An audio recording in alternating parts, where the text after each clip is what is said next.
We're in the museum part of the San Luis mission.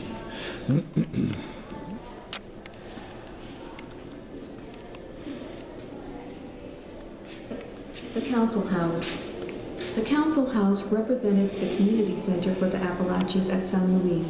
Native leaders met here every day to discuss community business such as planting schedules and preparations for war.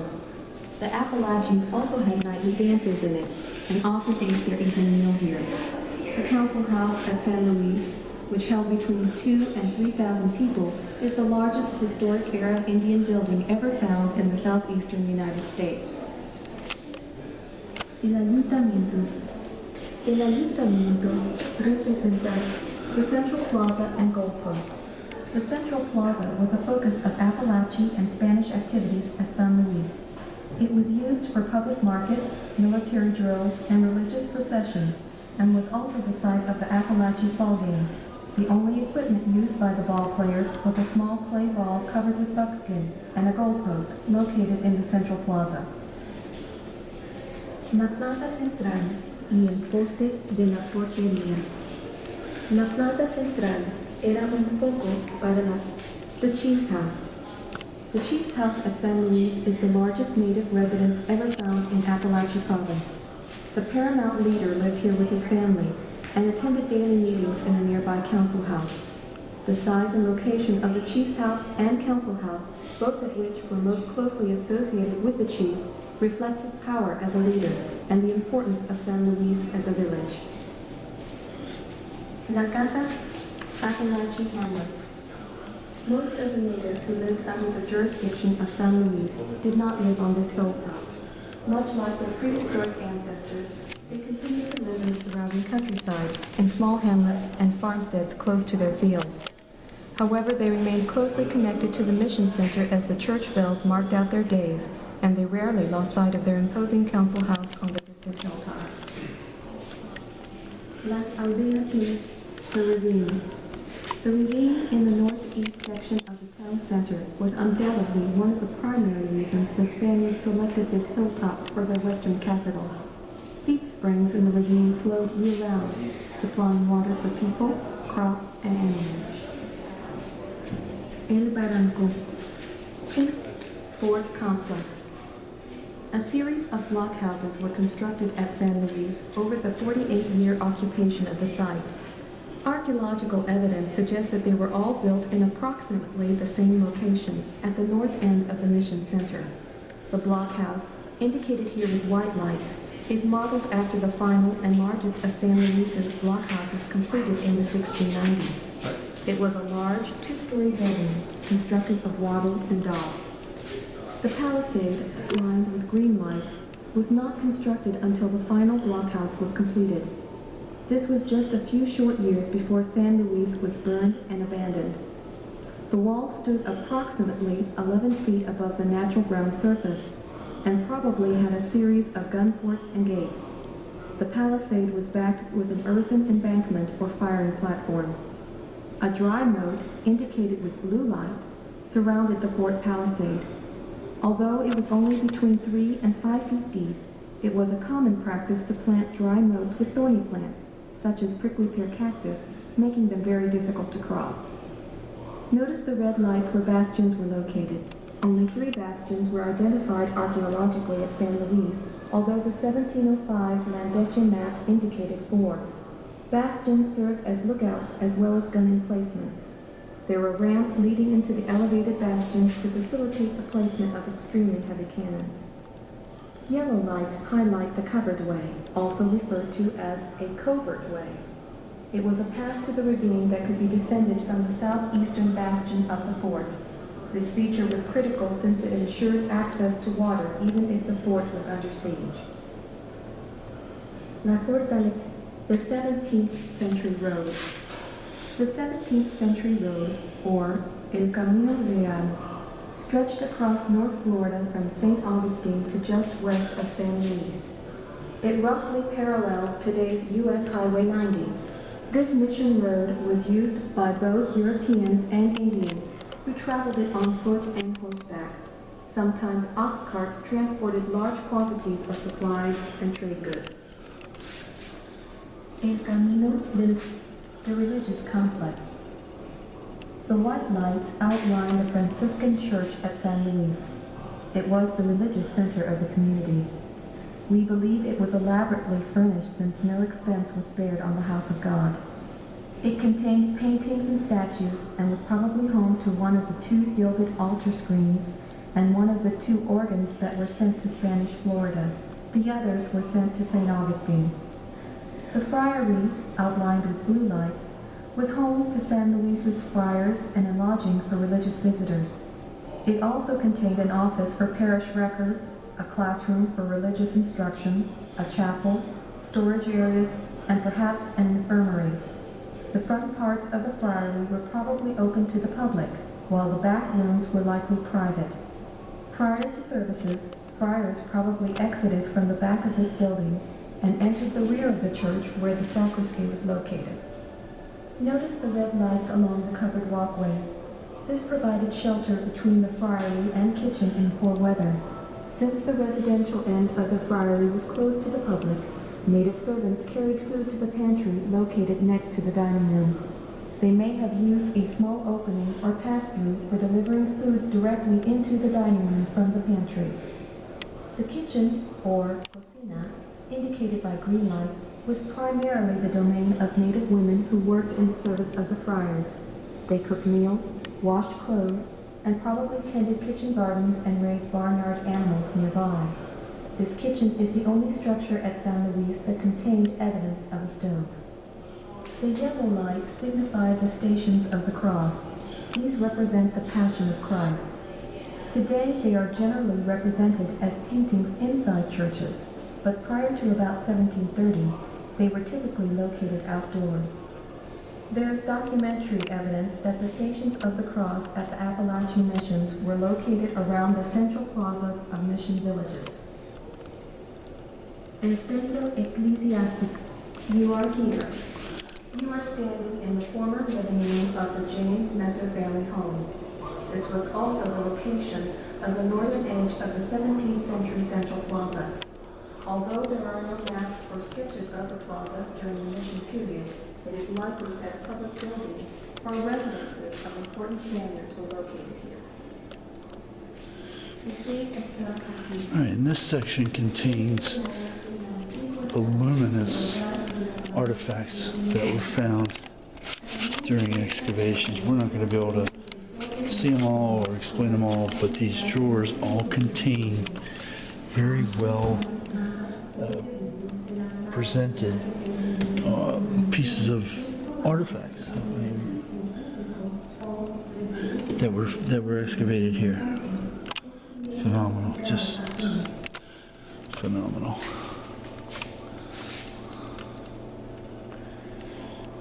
We're not going to be able to read everything or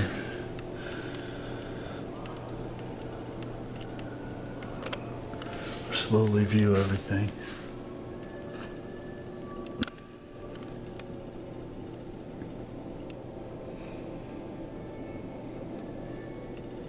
It's an axe head, that's pretty neat. Pretty unusual. Here's fish bones.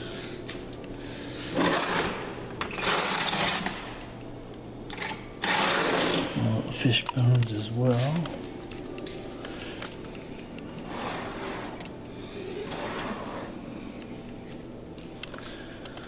There's pottery and shards.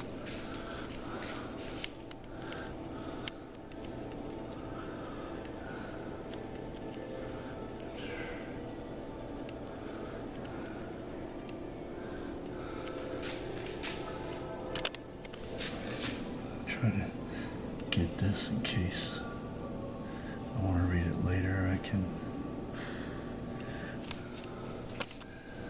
slow the camera down or stop it and read it.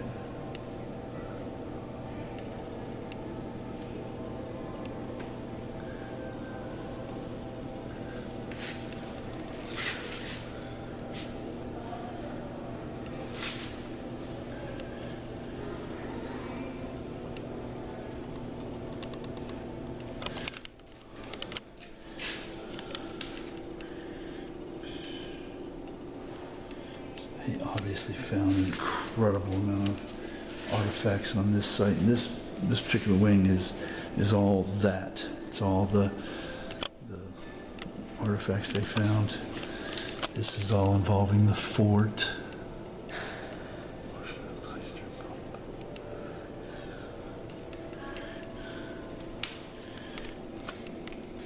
These drawers and cabinets are filled with it. This tells you what's in it, what's in these drawers.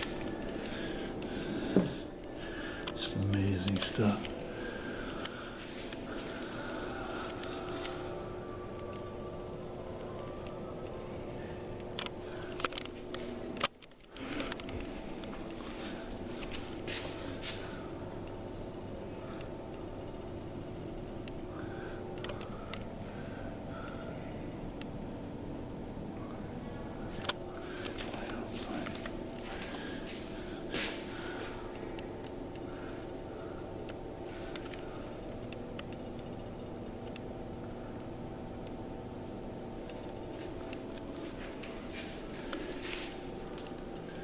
Incredible.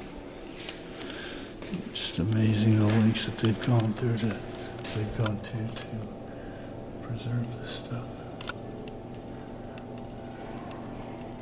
Okay, try to start again.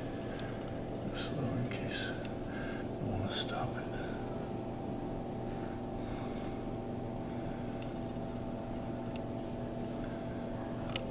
Interesting, very interesting.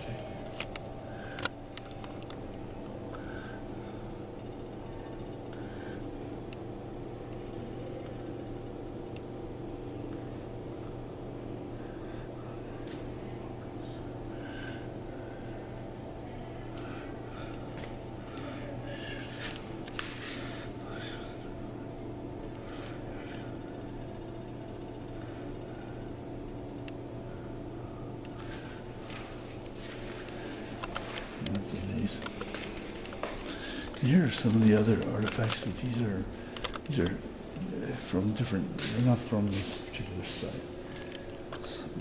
All this over here. These are porcelain. And this is interesting. This talks about excavation. This gives you cross cuts of various excavations. A replica of an excavation. What they did here. Not that many years ago.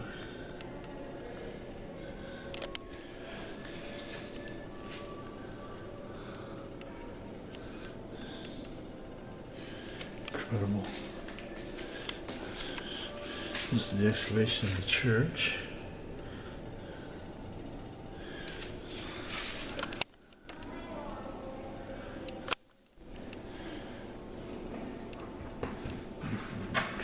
Of some sort of plastic, must be like a mold, plastic mold.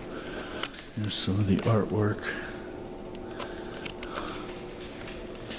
from the day. Oh, here's a bronze statue called Marking the Hours. And all these paintings are in some way or other displayed on some of the placards outside that explain various aspects of this site.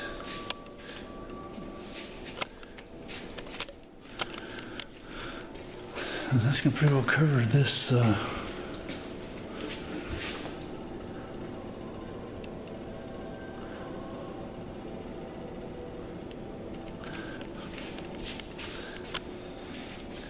timeline.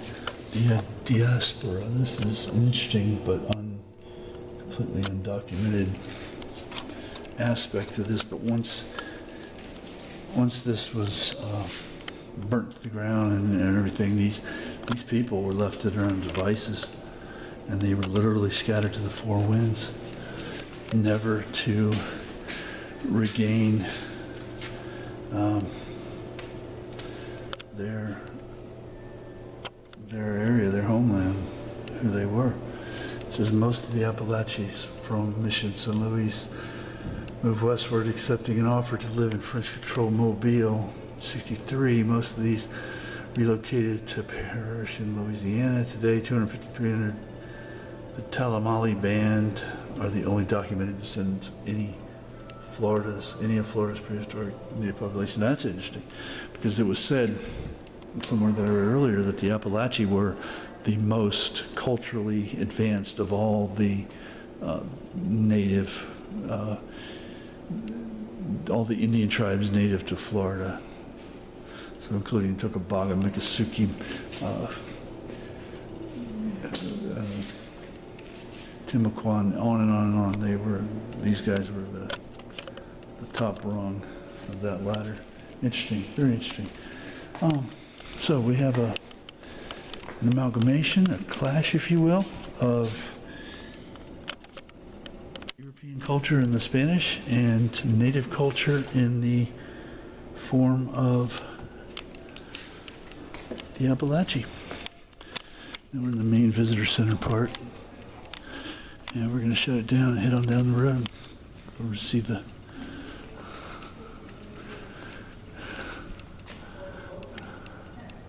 I like this old building. This building. This is an old building. This is a new building based on that, on the old archaeology building. Very cool. Architecture, I should say, not archaeology, based on the old archaeology. Architecture. So anyway, I'm going to quit babbling and we're going to get out of here.